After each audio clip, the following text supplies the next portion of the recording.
Pensamiento del día, jueves 21 de noviembre. Llevar alegría.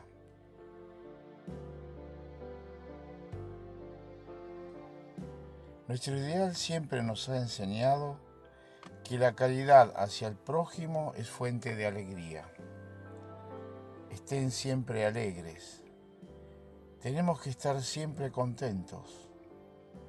En definitiva, tenemos que ser nosotros mismos.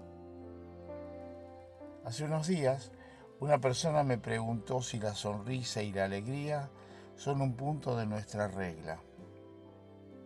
No es así, pero siempre se observa que la alegría es un distintivo de los miembros de nuestro movimiento, precisamente porque su vida es amor.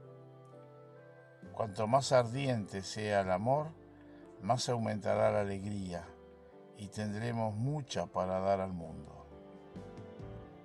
Chiara Lubich, El amor al hermano. Palabra de vida. Noviembre de 2024.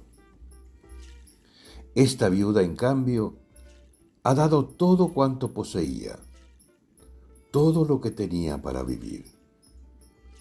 Marcos, capítulo 12, versículo 44.